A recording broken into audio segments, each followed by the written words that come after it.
नमस्कार विद्यार्थी मित्रांनो, मी अर्जुन कदम तुमच्या पुन्हा एकदा स्वागत करतो आपल्या सेशनमध्ये। आज एक महत्त्वाचा आणि अत्यंत महत्त्वाचा विषय घेऊन आलेलो आहे। कंबाईन म्हणजे काय, म्हणजे एमपीएससी कंबाईन परीक्षा नेमकी काय आहे। जर तुम्ही इथं पाहिलं असेल, कंबाईन गट ब आणि गट क परीक्षेच्या विषयी सर्व काही एमपीएससीच्या कंबाईन परीक्षेच्या विषयी आणि सरळ सेवा परीक्षेविषयी, सध्याची सरळ सेवा 2025 आणि 2026 नंतरची सरळ सेवा काय असणार आहे याच्याबद्दल आपण जाणून घेणार आहे या सेशनमध्ये। जर अजूनपर्यंत आपल्या यूट्यूब चॅनलला सबस्क्राईब केलं नसेल तर जरूर सबस्क्राईब करून घ्या।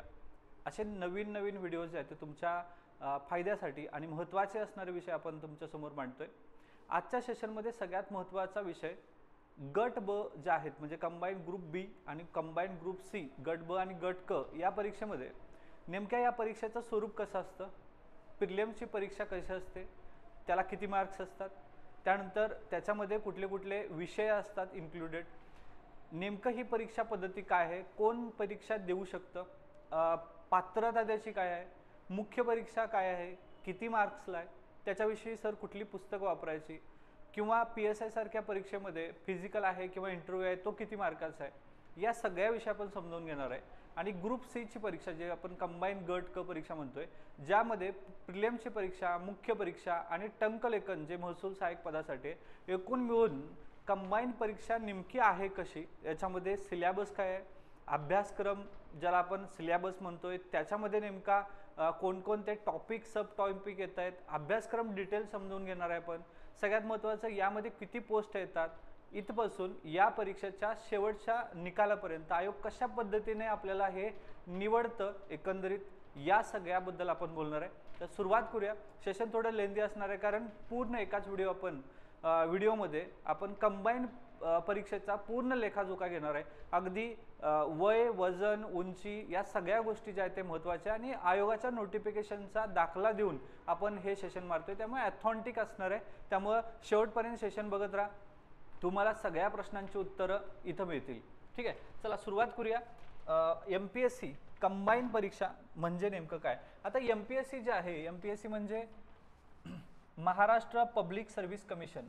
एमपीएससी म्हणजे महाराष्ट्र पब्लिक सर्व्हिस कमिशन, ज्याला आपण महाराष्ट्र लोकसेवा आयोग म्हणतो। भारतीय संविधानातील आर्टिकल अनुच्छेद 315 यामध्ये याला घटनात्मक दर्जा दिलेला आहे, म्हणजे संविधानात्मक तरतूद असलेला आपला आयोग आहे। आणि यानुसार या संस्थेची निर्मिती झाली। महाराष्ट्र शासनातील प्रशासकीय अधिकारी पदासाठी उमेदवाराची निवड करणे हे एमपीएससीचे मुख्य काम आहे। हे लक्षात घ्या, एमपीएससी ही अधिकाऱ्यांची निवड करते, नेमणूक करण्याचे अधिकार राज्य सरकारला आहेत। त्यामुळे हे लक्षात घ्या, इथं जे मी बोलतोय या सगळ्या गोष्टी एक एक ज्या आहेत ऑब्जेक्टिव्हमध्ये महत्त्वाच्या गोष्टीवरती आपण फोकस करणारच आहोत। ठीक आहे, तर ही निवड करण्याचं काम एमपीएससी करते। एमपीएससी नेमक्या किती पद्धतीनं ही परीक्षा घेते, ह्या सगळ्याच गोष्टीचा लेखाजोखा आपल्याला सविस्तर बघायचा आहे। तत्पूर्वी परीक्षेची पद्धती म्हणजे काय। आता हे जे व्हिडिओ आहे याच्यामध्ये ज्यांनी आजपासून एमपीएससीला सुरुवात केलेली आहे त्यांचं स्वागत आहे या क्षेत्रामध्ये। स्पर्धा परीक्षाच म्हटलेलं आहे, त्यामुळं यामध्ये स्पर्धा जी आहे ती असणार आहे। तर कुठं स्पर्धा नाही आहे, सगळीकडे तर स्पर्धा आहे। स्पर्धेमध्ये आपल्याला काय करायला लागेल, स्वतःचा टिकाव लावावा लागेल। आणि याच्यासाठी महत्त्वाचं आहे की परीक्षा पद्धती लवकरात लवकर समजावून घेऊन स्टँडर्ड पुस्तकं आहेत किंवा रेफरन्स पुस्तक आहे, परीक्षेचा पॅटर्न काय आहे, या सगळ्या गोष्टी जर तुम्हाला व्यवस्थितरित्या अगदी करेक्ट टाईममध्ये समजल्या तर ह्या स्पर्धा परीक्षा, या परीक्षा लवकरात लवकर आपण क्रॅक करून अधिकारी जे आहेत ते होण्याची स्वप्न जे आहेत ते बाळगून आपण इथे या क्षेत्रात आलेलो आहोत। तर ते जे ध्येय आहे ते ध्येय सिद्ध तुम्हाला होऊ शकतं। त्यामुळं सगळ्यात महत्त्वाचं काय, व्हिडिओ शेवटपर्यंत जे आहे ते पाहून घ्या। प्रस्तुत परीक्षेमधून भरावयाच्या सर्व संवर्गातील पद भरती करता एकच संयुक्त पूर्व परीक्षा घेण्यात येईल।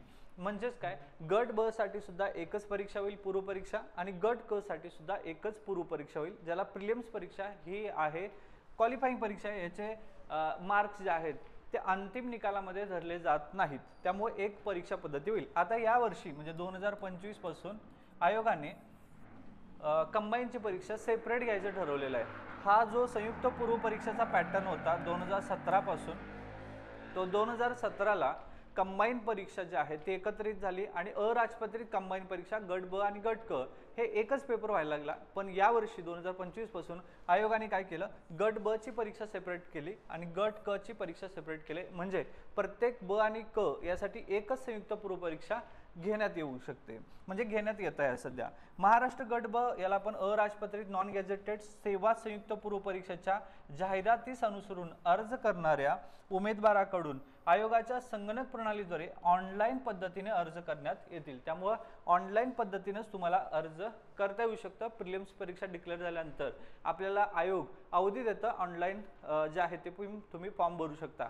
आता इथं नवीन मुलांच्यासाठी सगळ्यात महत्त्वाचं की जर MPSCची परीक्षा आता तुम्ही नव्यानं देतायत तर MPSCचं तुम्हाला प्रोफाईल बनवायला लागेल. आणि जे जुने विद्यार्थी आहेत त्यांच्यासाठी महत्त्वाची सूचना आहे की तुम्हाला KYC अपडेट करणं हे खूप गरजेचं आहे. त्यामुळं जुन्या विद्यार्थ्यांनी ज्यांचं ऑलरेडी MPSC मध्ये प्रोफाईल आहे त्यांनी KYC जे आहे ते आपली करून घ्यायला लागणार आहे. आता इथं ऑनलाईन परीक्षेचा फॉर्म भरताना आधी आपल्याला MPSC प्रोफाईल बनवायला लागेल. त्याच्यामध्ये कोणकोणती कागदपत्र लागत आहेत, सर आरक्षित प्रमाणपत्र नेमकं कोणतं लागतं, उत्पन्नाचा दाखला लागतो का, ही सगळी नेमकी कुठली कागदपत्र लागत आहेत. तर याच्यासाठी आपण सेपरेट व्हिडिओ बनवणार आहे, त्याच्यामध्ये आपण डिटेल तिथं त्याच्यावरती बोलूया. पण सध्या इथं आपण परीक्षा पद्धती समजून घेतोय. ऑनलाईन पद्धतीने अर्ज मागवण्यात येतील आयोगाकडून. त्यानंतर संयुक्त पूर्व परीक्षेकरता भराव्याच्या अराखीव याचा अर्थ ओपन, आरक्षित एकूण म्हणजे आरक्षित म्हणजे याचा अर्थ जे रिझर्व्ह कॅटेगरीमध्ये आहेत ते, अराखीव म्हणजे ओपन, आरक्षित म्हणजे आरक्षण असणारा, एकूण पदसंख्येच्या आधारे मुख्य परीक्षेसाठी पात्र करावयाच्या उमेदवारांची संख्या निश्चित करून सामायिक पूर्व परीक्षेमधील उमेदवारांच्या गुणांच्या आधारे गट ब सेवेकरता एकत्रित निकाल जाहीर करण्यात येईल. या वर्षीपासून 2025 पासून आयोगाने लक्षात ठेवा 1 कट ऑफ जो आहे 1 कट ऑफ हा डिक्लेअर केलेला आहे. त्यामुळे पूर्वीची परीक्षा पद्धती काय होती, आत्ताची परीक्षा पद्धती काय असणार आहे याच्याबद्दल आपण सविस्तर बोलणार आहेत. यामध्ये सगळ्यात महत्त्वाचं एक आहे की पर्सेंटाईल मेथड, पर्सेंटेज नाही तर पर्सेंटाईल मेथड ही कंबाईनमध्ये ऑलरेडी पासूनच आहे. सध्या 2025 मध्ये महाराष्ट्राचे मुख्यमंत्री देवेंद्र फडणवीस साहेब यांनी घोषणा केली आहे की पुढच्या 6 महिन्यामध्ये टप्प्याटप्प्याने सगळ्या सरसेवा ज्या आहेत त्या गट क मध्ये इन्व्हॉल्व होत आहेत आणि गट क ला पर्सेंटाईल ही पद्धत जी आहे ती लावणार आहे. आता इथं पर्सेंटाईल पद्धत म्हणजे काय ते सुद्धा आपण सविस्तर पाहणार आहे. त्यामुळे जुन्या आणि नवीन विद्यार्थ्यांसाठी हा व्हिडिओ फार महत्त्वाचा असणार आहे. त्यामुळे एक एक ऑब्जेक्टिव्ह टाईपच्या गोष्टीवरती आपण चर्चा करूया. प्रिलिम्स राखीव आणि अराखीव या दोघांच्याही पदसंख्येच्या आधारे म्हणजे त्यावर्षी किती पदं येत आहेत त्याच्यावरती मुख्य परीक्षेसाठी पात्र भराव्याच्या उमेदवाराची संख्या निश्चित करून म्हणजे जवळपास 12 पट संख्या निश्चित केली जाते. याच्यामध्ये थोडेफार चेंजेस होऊ शकतात. पूर्व परीक्षेमधील उमेदवारांच्या गुणांच्या आधारे गट ब सेवेकरता एकत्रित निकाल जाहीर केला जातो. ही जी पद्धत आहे तिला पर्सेंटाईल म्हणतात. पर्सेंटाईल पद्धतीमध्ये अनुसूचित जाती ओपन कॅटेगरीमध्ये किती पर्सेंटाईल मार्क तुम्हाला पाहिजेत याच्यावरती आपण सुद्धा बोलणार आहे एका व्हिडिओमध्ये. सध्या तरी ही पद्धती जी आहे ते आपण समजून घ्या. मुख्य परीक्षेच्या प्रवेशासाठी उमेदवारांची संख्या विहित मर्यादित सीमित करण्यासाठी पूर्व परीक्षा घेण्यात येते. पूर्व परीक्षेसाठी आयोगाने विहित केलेल्या गुणांची किमान सीमारेषा किंवा त्यापेक्षा जास्त गुण मिळवणाऱ्या उमेदवारांना मुख्य परीक्षेसाठी पात्र समजण्यात येतं. म्हणजे का पूर्व परीक्षा घेतोय आपण, तर आयोगाने सांगितलं की मुख्य परीक्षेच्या प्रवेशासाठी आपल्याला मुख्य परीक्षेला प्रवेश मिळवण्यासाठी संख्या विहित आणि मर्यादित सीमित करण्यासाठी पूर्व परीक्षा जी आहे ती घेण्यात येते. आणि पूर्व परीक्षेच्या आयोगाने विहित केलेल्या गुणांची किमान सीमारेषा कमाल नाही आहे. म्हणजे काय, समजा 100 मार्कांचा गट ब चा पेपर झालेला आहे आणि 100 मार्कांच्या गट ब च्या परीक्षेमध्ये सगळ्यात हायेस्ट मार्कवाला जो आहे तो आहे 75 मार्कवाला आपण सपोज करतोय. तर 75 मार्कवाला हायेस्ट आहे. तर या 75 मार्कापैकी आयोगाने कॅटेगरी केलेली आहे की राखीव गटामध्ये पर्सेंटाईल आणि आरक्षित गटामध्ये पर्सेंटाईल. तर याच्या मार्कांच्या आधारे ते होते. ठीक आहे, फार काही किचकट नाही. पुढे आपण एका डिटेल व्हिडिओमध्ये याच्याबद्दल बोलणार आहे. पण अशा पद्धतीनं आयोगाने काम ठरवून हे शेवटी वैधानिक असल्यामुळे संविधानिक असल्यामुळे ऑलरेडी दिलेले आहे की पर्सेंटाईल मेथड कशी काढायची आणि यावरती आधारित तुमचं पूर्वचा कट ऑफ जो ठरवला जातो तो कट ऑफ म्हणजे किमान सीमारेषा. एवढे मार्क्स पाहिजे म्हणजे 100 पैकी गेल्या वर्षी 59.25 ही सीमारेषा सांगितलेली होती. ठीक आहे, आता हे लक्षात घ्या. एवढे मार्क किमान असतील तर एवढे मार्क तुम्हाला पडलेच पाहिजेत किंवा याच्यापेक्षा जास्त पडले पाहिजेत आणि हे पॉइंटमध्ये जे आहे ते सुद्धा असंच लागू होतं. म्हणजे पूर्व परीक्षेचा गुण अंतिम निवडीच्या वेळी विचारात घेतले जाणार नाहीत. म्हणजे पूर्व परीक्षेला जे गुण पडलेत हे तुम्हाला मुख्यसाठी मोजले जाणार नाहीत. हे केवळ काय आहे मुख्यसाठी क्वालिफाय आहे, ठीक आहे. त्यानंतर पुढे संयुक्त पूर्व परीक्षेच्या एकत्रित निकालाच्या आधारे गट ब सेवेच्या मुख्य परीक्षेच्या प्रवेशासाठी पात्र ठरणाऱ्या उमेदवारांची उपरोक्त चारही संवर्गासाठी एकच संयुक्त मुख्य परीक्षा घेण्यात येईल. म्हणजेच काय, जर तुम्ही पूर्व परीक्षा प्रिलिम्स पास असाल तर मुख्य परीक्षेसाठी मेन्ससाठी एकच परीक्षा मुख्य परीक्षा घेण्यात येईल. एकच परीक्षा, याचा अर्थ यामध्ये गट ब मध्ये 5 पोस्टसाठी आहे, तर 5ही पोस्टसाठी एकच तुमचा पेपर होईल, पेपर क्रमांक 1 आणि पेपर क्रमांक 2. म्हणजे PSI साठी वेगळी, STI साठी वेगळी, ASO साठी वेगळी, सब रजिस्ट्रारसाठी वेगळी असं नाही आहे. तर एकच मुख्य परीक्षा होईल ज्याच्यामध्ये पेपर 2 होतील. पुढे कोणते होतील, सिलेबस काय आपण समजावून घेणार आहोत. आता प्रस्तुत मुख्य परीक्षेकरता अर्ज करणाऱ्या उमेदवाराकडून अधिसूचनेमध्ये नमूद संवर्गापैकी एक किंवा त्याच्यापेक्षा जास्त संवर्गासाठी बसू इच्छितात किंवा कसे याबाबत विकल्प ऑप्शन घेण्यात येईल.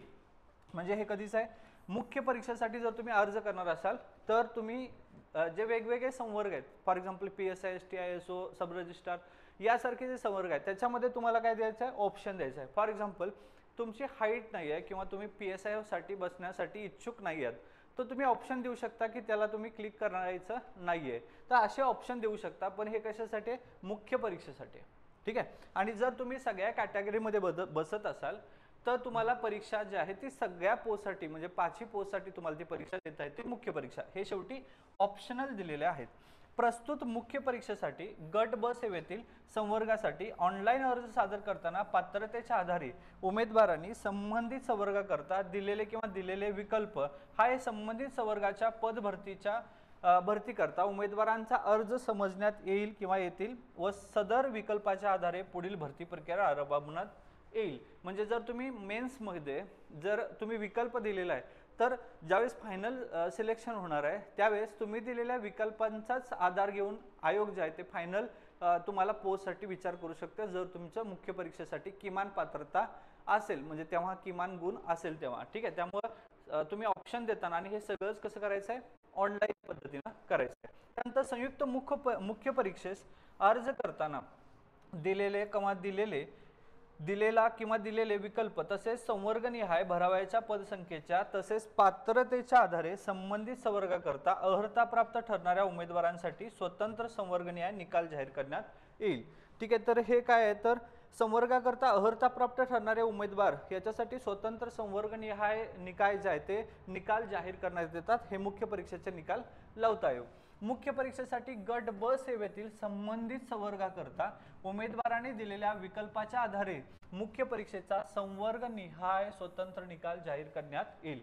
तर हे जर तुम्ही मुख्य परीक्षा दिलेले असाल तर विकल्प जे काही तुम्ही ऑप्शनल दिला आहे त्याच्यानुसार संवर्गनिहाय स्वतंत्र निकाल आयोग जे आहे ते जाहीर करेल, म्हणजे PSI चा, STI चा, ASO चा, ठीक आहे. आता प्रस्तुत मुख्य परीक्षेसाठी अर्ज सादर करताना अर्जामध्ये नमूद केलेली माहिती, विविध संवर्गांसाठी दिलेले विकल्प यामध्ये निवड प्रक्रियेच्या कोणत्याही टप्प्यावरती बदल करण्याबाबतची विनंती कोणत्याही परिस्थितीमध्ये मान्य करता येणार नाही. जर तुम्ही एकदाच फॉर्म भरला असाल, हे मुख्य परीक्षेचं सांगतोय मी, तर त्याच्यामध्ये तुम्हाला चेंजेस करता येत नाहीत. त्यामुळे मुख्य परीक्षेचा जर फॉर्म भरत असाल तर व्यवस्थितरित्या उघडा डोळे बघा नीट असं करूनच फॉर्म तुम्हाला भरायला लागेल, कारण कोणत्या टप्प्यावरती तुम्हाला बदल ते करता येणार नाहीत मुख्य परीक्षेचं.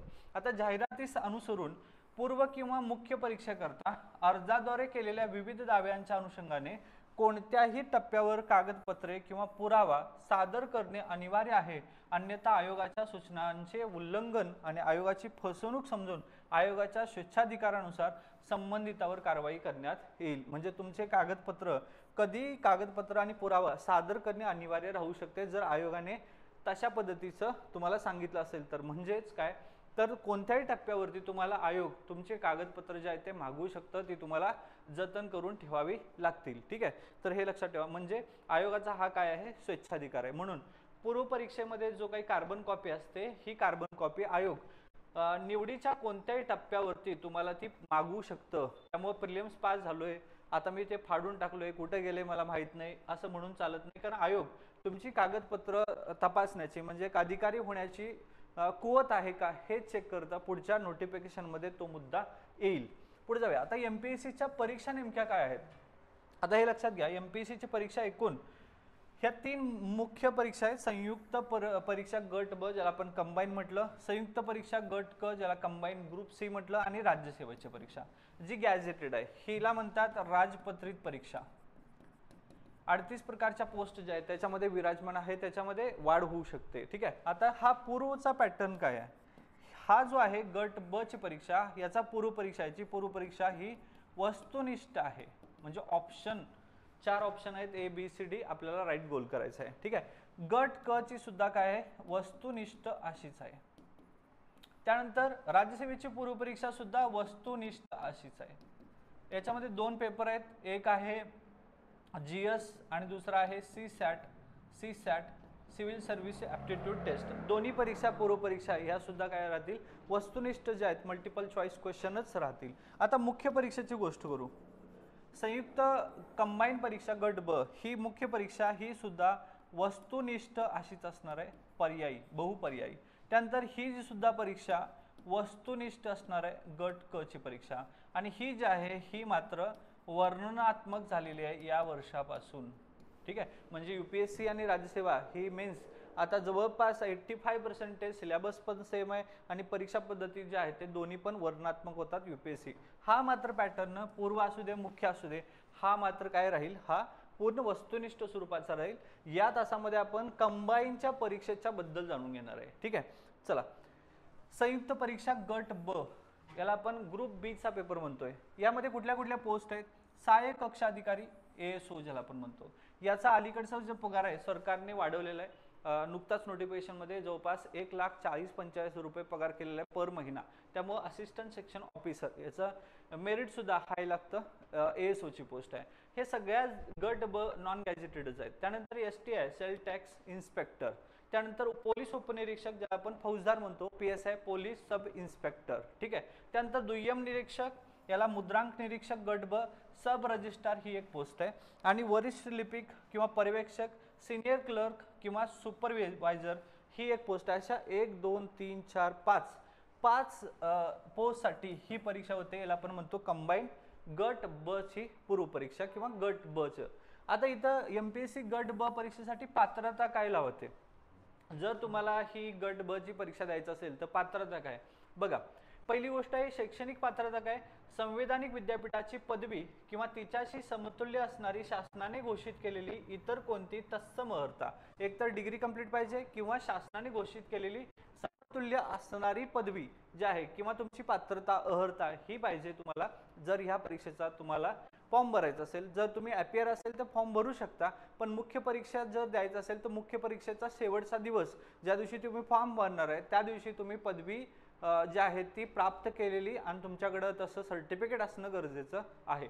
त्यानंतर पदवी परीक्षेत बसलेले उमेदवार प्रस्तुत संयुक्त पूर्व परीक्षेस तात्पुरते पात्र असतील, परंतु संयुक्त पूर्व परीक्षेच्या निकाला आधारे संबंधित संवर्गाकरता घेण्यात येणाऱ्या मुख्य परीक्षेच्या प्रवेशासाठी पात्र ठरणाऱ्या उमेदवारांनी संबंधित मुख्य परीक्षेचा अर्ज स्वीकारण्यासाठी विहित केलेल्या अंतिम दिनांकापर्यंत पदवी परीक्षा उत्तीर्ण होणं आवश्यक राहील. याचा अर्थ समजतंय, जर तुम्ही प्रिलिम्स असाल, प्रिलिम देणार असाल आणि तुम्ही सेकंड इयर थर्ड इयरला असाल, तुम्ही अपियर म्हणून ती थर्ड इयरला असाल तर अपियर म्हणून ती परीक्षा देऊ शकता. पण जर तुम्ही मेन्सचा फॉर्म भरणार आहात तर प्रिलिम्सचा पास झाल्यानंतर मेन्सचा फॉर्म भरण्याची जी शेवटची दिनांक अंतिम दिनांक तिथपर्यंत तुम्हाला ती पदवी परीक्षा उत्तीर्ण नाही, तिथं तुम्हाला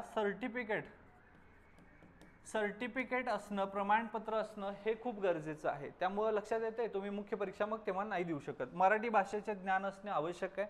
शारीरिक मोजमापे किंवा अर्हता, पोलीस उपनिरीक्षक पदासाठी विकल्प नमूद करणाऱ्या उमेदवाराकडे उपरोक्त अर्हतेसोबत खालीलप्रमाणे किमान शारीरिक अर्हता असणं गरजेचं आहे. फक्त एक पीएसआय पोस्टच आहे ज्याच्यामध्ये तुम्हाला ज्याला आपण शारीरिक अर्हता पात्रता असणं गरजेचं आहे. काय पाहिजे, पुरुषांसाठी उंची 165 सेंटीमीटर इतकी पाहिजे. पुरुष लोक 165 सेंटीमीटर आणि छाती न फुगवता 79 सेंटीमीटर आणि फुगवण्याची क्षमता 5 सेंटीमीटर असणं गरजेचं आहे, अन्यथा तुम्ही डिस्क्वालिफाय ठराल. ठीक आहे, तर हे लक्षात ठेवा. आणि महिलांसाठी पीएसआय साठी उंची जी आहे 157 सेंटीमीटर आहे, हे लक्षात घ्या. 157 सेंटीमीटर हे कुठलं आहे, गट ब पीएसआय साठी ही शारीरिक अर्हता आहे. त्यानंतर जाऊया वयोमर्यादाकडे. सगळ्यात महत्त्वपूर्ण मुद्दा आहे वयोमर्यादा. कारण का, यामध्ये PSI साठी वयोमर्यादा किती आहे याच्याबद्दल बरेच विद्यार्थी साशंक असतात. या सगळ्याच गोष्टी आपण सॉर्ट आउट करणार आहे. वयोमर्यादा आयोगाच्या नोटिफिकेशन मध्ये 3.2 मध्ये आयोगाने वयोमर्यादा दिलेली आहे, त्यामुळे आपण जी आकडेवारी घेतोय ते ऑथेंटिकच घेतोय. वयोमर्यादा गणण्याचा दिनांक जाहिरातीमध्ये नमूद केल्याप्रमाणे राहतो, हे सगळ्यात महत्त्वाचं. सगळ्यात शेवटी बघा, विहित वयोमर्यादा इतर कोणत्याही बाबतीत शिथिल करण्यात येणार नाही. म्हणजे ही वयोमर्यादा कुठल्याही बाबतीत शिथिल करता येणार नाही. शिथिल करण्याचे अधिकार राज्य सरकारला आणि MPSCलाच आहेत. त्यामुळे कोरोनामध्ये 2 वर्ष भरतीच नव्हती, त्यामुळे आयोगाने 1 वर्ष PSIचं जी वयोमर्यादा आहे ती 1 वर्ष वाढवण्यात आलेली होती. हे अपवाद होतं. यानंतर मात्र कुठल्याही पद्धतीचं वयोमर्यादामध्ये एक्सटेन्शन दिलं जात नाही. पण कुणाला एक्सटेन्शन आहे ह्या सगळ्या गोष्टी आपण समजून घेऊ. आरक्षित प्रवर्ग आणि उपप्रवर्गासाठी किमान आणि कमाल वयोमर्यादा. आता सहाय्यक कक्ष अधिकारी, राज्य कर निरीक्षक, पोलीस उपनिरीक्षक आणि दुय्यम निबंधक श्रेणी 1 वयोमर्यादा गणण्याचा दिनांक जाहिरातीमध्ये नमूद केलेला राहील. किमान अमागास किंवा मागासवर्गीय यासाठी सगळ्यामध्ये किमान वय 18, 18, 19, 19 आहे. हा काय आपल्या महत्त्वाचा विषय नाही आहे. इथं समजावून घ्या, कमाल वयोमर्यादा अमागास याचा अर्थ ओपन आणि मागासवर्गीय म्हणजे जे आरक्षित आहेत, अनाथ असतील किंवा आर्थिकदृष्ट्या दुर्बल घटक, ठीक आहे, तर हे असतील. यांच्यासाठी काय आहे बघा, सहाय्यक कक्ष अधिकारी म्हणजे ASO साठी किंवा ओपनवाल्यांसाठी 38 वर्ष आहे मर्यादा. 38 पेक्षा जास्त असतील, दिनांक शेवटी जाहिरातीमध्ये ज्या दिवशी जाहिरात पडली त्या दिवशी 38 वर्षापेक्षा जास्त असेल तर तुम्हाला ती परीक्षा देता येत नाही. आणि मागास असाल तर तुम्हाला 43 वर्षापर्यंत ती परीक्षा देता येते. हे 38 आणि 43 हे समजून घ्या. इथं सुद्धा 38 + 43, 38 आणि 43 आहे. ही राज्य कर निरीक्षक म्हणजे STI आहे. म्हणजे ASO असेल STI असेल, दोघांसाठी किमान जे वय आहे, कमाल वय आहे जे ओपनसाठी ते 38 वर्ष आहे, 38 वर्ष आहे. आणि जर तुम्ही मागासवर्गीय, अनाथ आणि आर्थिकदृष्ट्या दुर्बल घटक असाल तर 43 वयापर्यंत तुम्हाला देता येतं. इथं सुद्धा 38 + 38 आणि 43 आहे. कुठला दुय्यम निबंधक श्रेणी 1 साठी, म्हणजे ओपनवाल्यांसाठी 38 वर्ष आणि कास्टवाल्यांसाठी 43 वर्ष. पण PSI अशी एकमेव पोस्ट आहे पोलीस उपनिरीक्षकसाठी, तिथं कमाल वय जे आहे ओपनवाल्यांसाठी ओनली 31 वर्षापर्यंत तुम्हाला परीक्षा देता येतं. आणि जर तुम्ही मागासवर्गीय, अनाथ आणि आर्थिक दुर्बल घटकमध्ये असाल तर 34. म्हणजे केवळ PSI साठीच 31 आणि 34 ची मर्यादा, ही मागासवर्गीयांसाठी आणि ही ओपनसाठी 31, बाकी सगळ्यांसाठी 38 आणि 43 आहे. आता जर तुम्ही प्रावीण्यप्राप्त खेळाडू असाल तर सगळ्यांच, म्हणजे जर ASO साठी 43 आहे, मागासवर्गीय पण 43च आहे, STI साठी 43 आहे, मागासवर्गीयासाठी 43 आहे. त्यानंतर तुम्ही सब रजिस्ट्रारसाठी सुद्धा 43 आहे, इथं सुद्धा 43च आहे. आणि PSI साठी वयवर्ष 36 आहे. म्हणजे प्रावीण्यप्राप्त खेळाडू असतील तर वयवर्ष 36 हे आहे कुठलं, PSI साठीचं. बाकी ओव्हरऑल 31 ओपन आणि कास्ट 34 साठी आहे, ठीक आहे. त्यानंतर जर तुम्ही माजी सैनिक, आणीबाणी, अल्पसेवा, राजधिष्ठित अधिकारी असाल तर ओपनसाठी, अमागासाठी ASO साठी 43 वर्ष, मागासवर्गीयांसाठी 43 वर्ष. त्यानंतर STI 43 वर्ष, इथं सुद्धा 43 वर्ष आहे. त्यानंतर PSI साठी 36 वर्ष आणि इथं सुद्धा 36 वर्ष. म्हणजे लक्षात ठेवा, प्रावीण्यप्राप्त खेळाडू आणि माजी सैनिक, आता हे लक्षात ठेवा, गट ब च्या परीक्षा यांना PSI साठी सध्या नाही आहेत, त्यामुळं इथं 43 वर्ष, सब रजिस्ट्रार 43 वर्ष, मग या सगळ्यांसाठी 43 वर्ष आहे. दिव्यांग उमेदवारासाठी वयाच्या 45 वर्षापर्यंत तुम्ही ह्या परीक्षा देऊ शकता. सगळ्या परीक्षा, फक्त तुम्ही अपात्र आहात कुठं, PSI साठी, ठीक आहे. तर PSI साठी अपात्र आहात. कुठल्या, दिव्यांग उमेदवार ओनली PSI साठी अपात्र आहेत. हे सगळ्यात महत्त्वाचं आहे. तुम्ही वयाच्या कुठल्या वर्षापर्यंत ह्या परीक्षा देऊ शकता, ठीक आहे. चला पुढे जाऊ. MPSC गट ब परीक्षेचं स्वरूप काय आहे? MPSC संयुक्त गट ब परीक्षा खालील टप्प्यामध्ये घेतली जाते. आता याच्यामध्ये टप्पे बघा. पूर्व परीक्षा 100 गुणांसाठी, वेळ 1 तास. 1 तास जी आहे ती परीक्षा असणार आहे 60 मिनिटांची आणि 100 गुणांसाठी पूर्व परीक्षा असणार आहे. त्यामध्ये पडणारे मार्क मुख्य परीक्षेमध्ये गणले जात नाहीत, हे समजून घ्या. आता मुख्य परीक्षा जी आहे ती 400 गुणांची असणार आहे. पेपर क्रमांक 1 200 मार्क, पेपर क्रमांक 2 200 मार्क, असे टोटल 400 गुणांची ती परीक्षा असेल. मुलाखत फक्त PSI साठी असेल. 40 गुण जे आहेत ते मुलाखतीसाठी पडणं गरजेचं आहे. सॉरी, 40 गुणांसाठी ही मुलाखत आहे. 40 पैकी किती मार्क मिळतात हे मार्क तुम्हाला शेवटच्या फायनल जे काही मार्क आहेत त्याच्यामध्ये धरले जातात. याचा अर्थ केवळ PSI म्हणजे बाकीच्या सगळ्या ज्या 4 पोस्ट आहेत याचा निकाल 400 पैकी लावला जातो, तर मुख्य परीक्षेचा PSIचा निकाल हा 440 मार्कापैकी लावला जातो. म्हणजे कारण का 40 मार्क हे जे आहेत त्याच्यामध्ये नमूद केले जातात. शारीरिक चाचणी PSI साठी 100 गुणांची राहील. याच्यामध्ये पात्रता 60% असणं गरजेचं आहे. हे मार्क मोजले जात नाहीत मुख्य परीक्षेमध्ये.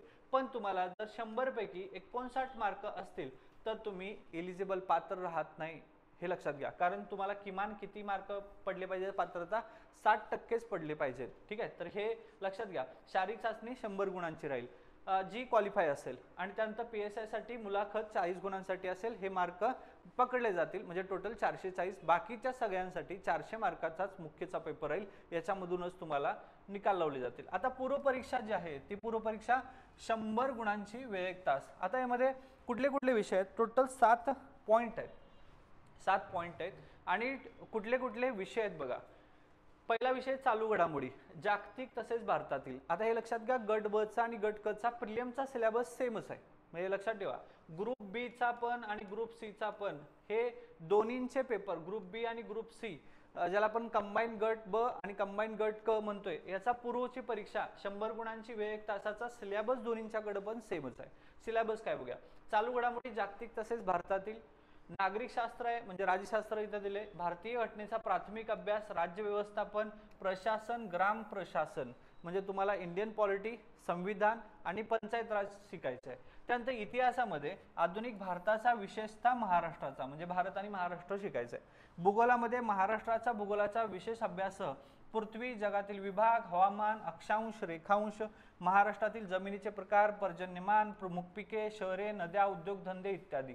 याचा अर्थ काय, भूगोल तुम्हाला तिन्ही पद्धतीचा आहे. एक प्राकृतिक पण आहे, भारताचा पण आहे आणि महाराष्ट्राचा सुद्धा आहे. त्यानंतर अर्थव्यवस्था कशी आहे. अर्थव्यवस्था, भारतीय अर्थव्यवस्थेमध्ये राष्ट्रीय उत्पन्न, शेती, उद्योग, परकीय व्यापार, बँकिंग, लोकसंख्या, दारिद्र्य, बेरोजगारी, मुद्रा आणि राजकोषीय नीती इत्यादी, शासकीय अर्थव्यवस्था, अर्थसंकल्प, लेखा, लेखापरीक्षण आणि इत्यादी.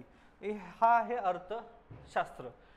आता हे लक्षात घ्या, अर्थशास्त्रामध्ये या वर्षीपासून म्हणजे 2024-25 पासून 4 गोष्टी इन्क्लुडेड केल्यात. त्याच्यामध्ये महाराष्ट्राचा अर्थसंकल्प, महाराष्ट्राची आर्थिक पाहणी, भारताचा अर्थसंकल्प, भारताची आर्थिक पाहणी आणि बेसिक जे इकॉनॉमिक्स आहे. ठीक आहे, तर हा आहे पॉईंट नंबर 5.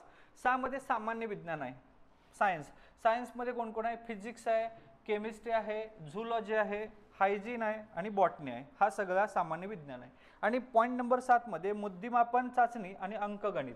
आता बुद्धिमापन आणि अंकगणित सेपरेट न करता त्याला एकत्रितरित्या केलेलं आहे, पण विषय मात्र किती दिसत आहेत, 2 आहेत, बुद्धिमत्ता आणि अंकगणित. याच्यामध्ये सिलेबसमध्ये बुद्धिमापन चाचणीमध्ये उमेदवार किती लवकरात लवकर अचूकपणे विचार करू शकतो हे आजमावण्यासाठी प्रश्न असतील. आणि अंकगणितामध्ये बेरीज, वजाबाकी, गुणाकार, भागाकार, दशांश, अपूर्णांक, टक्केवारी, असे एकंदरीत 10वीच्या सिलेबसवरती आधारित हे पूर्व परीक्षा जी आहे ती डिझाईन केलेली आहे. तर हा आहे पूर्व परीक्षा सिलेबस. हा गट ब मध्ये सुद्धा सेम असणार, गट क मध्ये सुद्धा सेम असणार आहे. 100 प्रश्न 100 मार्क्स. ठीक आहे, तर ही अशी परीक्षा पद्धती आहे पूर्व परीक्षा. आता उत्तर पत्रिकेचं मूल्यांकन कसं होतं, ही आहे तुमची उत्तर पत्रिका. जर तुम्ही पहिलाच पेपर देणार असाल 2025 मध्ये, 2026 मध्ये, तर हे लक्षात ठेवा की अशा पद्धतीची तुमची उत्तर तालिका असते. इथं नेम ऑफ द एक्झामिनेशन लिहायचं असतं. तुमच्या रिसिट हॉल तिकीट वरती नेम ऑफ द एक्झामिनेशन असतं, अरशपत्रित, कंबाईंड, गट, पूर्व परीक्षा 2025-26 जे काय असेल ते इथं तुम्हाला लिहायचं आहे. त्यानंतर रोल नंबर तुमचा जो का असेल तो इथं लिहायचा आहे. रोल नंबर समजा इथं KL 2832 असा असेल तर त्या खाली असे गोलाकार असाल, तुम्हाला तो राईट गोल करायचा आहे बैठक क्रमांकाचा. त्यानंतर क्वेश्चन बुकलेट नंबर असतो तिथं दिलेला, तो लिहायचा आहे तिथं. त्यानंतर तुमचा सेट जो आहे तो ABCD अशा 4 सेटमध्ये असतो, तो कुठला सेट आहे इथं लिहायचा आहे, तिथं गोल करायचा आहे. सब्जेक्ट कोड तुम्हाला दिलेला असतो, तो सब्जेक्ट कोड लिहायचा आहे. आणि त्यानंतर इथं जे आहेत कॅन्डिडेट सिग्नेचर ह्या एवढ्याच बॉक्समध्ये तुम्हाला ती करायचं आहे. आणि त्यानंतर हा जो पेपर आहे ह्यामध्ये थोडेफार चेंजेस होत राहतात, जसं की टोटल नंबर क्वेश्चनची अटेम्प्टेड संख्या आधी होती ती आता नाही आहे. तर अशा पद्धतीचे जे प्रश्न आहेत हे थोडे आयोग जे आहे ते नेहमी अपडेट राहण्यासाठी तुम्ही MPSC जे ऑफिशियल वेबसाईट आहे टेलिग्रामच्या, तर टेलिग्रामच्या ऑफिशियल त्या चॅनलवरती, टेलिग्राम चॅनलवरती MPSC टाकला तर आयोगाचंच अधिकृत चॅनल आहे ते तुम्हाला दिसू शकतं. त्याच्यामध्ये आयोग बरेच जी परीक्षा पद्धती जे घेतं त्याच्यावरती तुम्हाला ती माहिती सविस्तर मिळते. आता तिथं काय होतं, आपण करायला एक येतो आणि तिथं सगळंच आयोग टाकत असतं, त्यामुळं गोंधळ उडतो की नेमकं आपल्याला जे हवं आहे ते मिळणार आहे का नाही. त्यामुळं आमच्यासारखे जे चॅनल्स आहेत ते काय करतात, त्याच्यामधून पर्टिक्युलर ज्या परीक्षा पद्धतीसाठी आम्ही तयार करत असतो तिथल्या जो महत्त्वाचा मॅटर आहे तो आपण या टेलिग्राम चॅनलवरती आपल्या ते प्रदर्शित करत असतो, जेणेकरून तुम्हाला राईट जे आहे ते ऑब्जेक्टिव्ह टाईममध्ये तुम्हाला टेंटेटिव्ह माहिती मिळावी याच्यासाठी. त्यामुळं आमचं ऑफिशियल टेलिग्राम चॅनल आहे, ते तुम्हाला डिस्क्रिप्शनमध्ये मिळेल, ते तुम्ही जॉईन करा, जिथं तुम्हाला कंबाईनसाठी सरळ सेवेसाठी तुम्हाला जे काय आयोगाच्या नोटिफिकेशन आहे, काही चेंजेस आहे त्याच्याबद्दल तिथल्या तिथं माहिती जी आहे ते मिळत जाईल. आणि डिस्क्रिप्शनमध्ये आमचा मोबाईल नंबर दिलेला आहे, तुम्हाला अशा पद्धतीचे कुठलेही प्रश्न पडले तर तुम्ही आमच्याशी संपर्क साधू शकता, किंवा MPSCचा ऑफिशियलच चॅनल आहे आणि याच्यामध्ये ईमेलसुद्धा दिलेला आहे MPSCचा. तर MPSCच्या अधिकृत दूरध्वनी क्रमांकावरती आयोगाला तुम्ही कॉल करू शकता, ज्याला आपण ऑफिशियल टाईममध्ये, आणि तुमचे जे काही शंका आहेत त्याचं निरसन करू शकता. एखाद दुसऱ्या वेळ आयोग फोन उचलणार नाही तर परत करा, कधीतरी 100% तुम्हाला प्रतिसाद देईल, कारण विद्यार्थी संख्या भरपूर असल्यामुळं बऱ्याच वेळेला ते फोन जे आहेत ते फोन कधी लागतच नाहीत, किंवा सर लवकर उठत म्हणजे उचलत नाही फोन, किंवा सर आम्हाला तशा पद्धतीचा प्रतिसादच मिळत नाही त्यांच्याकडून. अशा भरपूर गोष्टी असतात. पण मी खात्रीने सांगतो की आयोग प्रत्येकाचे प्रॉब्लेम जे आहेत ते सॉल्व्ह करण्यासाठी तिथं माणसं ठेवलेली आहेत, नमूद आहेत, आणि त्याच्यामध्ये ते फोन रिसीव्ह करतात. फक्त प्रॉब्लेम आहे की त्यांच्याकडे अतिरिक्त ताण असल्यामुळं कदाचित ते तुमचा संपर्क होऊ शकत नाही. त्यासाठी काही शंका असतील तर आयोगाच्या बाबतीत तर तुम्ही आम्हाला संपर्क साधू शकता. ऑथेंटिक माहिती घेऊनच आयोगाच्या नोटिफिकेशनचा विचार करूनच आम्ही तुम्हाला ती माहिती देतो. आयोग जर एका नोटिफिकेशनमध्ये सांगितलंच नाही आणि तुम्हाला तशा पद्धतीची माहिती पाहिजे असेल तर मात्र मग पर्याय नसतो की आयोगाच्या वेबसाईटवरतीच तुम्हाला आयोगाला संपर्क केल्याशिवाय. कारण लक्षात घ्या, हे असं काहीतरी असेल म्हणून काय उपयोगाचं नाही, कारण आयोग जर पुढे जाऊन त्या गोष्टी कंपल्सरी करत असेल तर तुम्ही तिथं चुकलात तर लक्षात घ्या, या परीक्षा पद्धतीमध्ये चूक जी आहे ते चुकीला माफी नाही आहे. त्यामुळं कोणतीही माहिती देताना किंवा कोणतीही माहिती भरताना तुम्ही व्यवस्थितरित्या ती माहिती स्वतः वाचूनच फॉर्म भरा, म्हणजे चुकलं तरी जबाबदार आपण राहू. तर अशा पद्धतीचा पेपर असतो. 200 जे गोल आहेत त्यापैकी 100 मार्काचीच परीक्षा असते, त्यामुळे 100च गोल जे आहेत इथपर्यंतच तुम्हाला करायचं आहे. कशा पद्धतीने गोल करायचं आहे याच्यासाठी सुद्धा आयोगाने सांगितलेलं आहे की पूर्ण तुम्हाला हा असा जर गोल असेल तर पूर्ण हा असा गोल जो आहे तो तुम्हाला भरायचा आहे, रेखांकित करायचा आहे. आणि सगळ्यात महत्त्वाचा, हा गोल रेखांकित करताना तुमचं जे पेन आहे हा पेन मात्र काळाच बॉल पेनच असला पाहिजे, हे लक्षात घ्या. तुम्ही बाकीचा काळा नसलेला पेन जे आहे ते तुम्ही वापरून गोल करू शकत नाही. मुळात पेन जो आहे तो बॉल पॉईंटचाच पेन असला पाहिजे, हे लक्षात घ्या. त्यामुळं अशा पद्धतीचे कसे गोल करायचे याच्यावरती आयोगाने उत्तरपत्रिका म्हणजे प्रश्नपत्रिकेच्या मागे ज्याला आपण म्हणूया माहितीपत्रक दिलेलं आहे. म्हणजे बऱ्याच वेळेला आपण असे गोल अर्धवट करतो, ठीक आहे, किंवा असे पद्धतीचे गोल करतो, तर हे जे आहे हे चूक गृहीत धरलं जातं. आयोगाच्या नोटिफिकेशनमध्ये काय दिलंय ते वाचूया. उत्तरपत्रिकेचं मूल्यांकन कसं केलं जातं. वस्तुनिष्ठ बहुपर्यायी स्वरूपाच्या उत्तरपत्रिकेचे मूल्यांकन करताना उत्तरपत्रिकेत नमूद केलेल्या योग्य उत्तरांनाच गुण दिले जातील. योग्य उत्तर जे आहेत त्यांनाच गुण दिले जातील. तसेच प्रत्येक चुकीच्या उत्तरामागे 25% किंवा 1/4 एवढे गुण एकूण गुणांमधून वजा करण्यात येतील. तर हे लक्षात घ्या.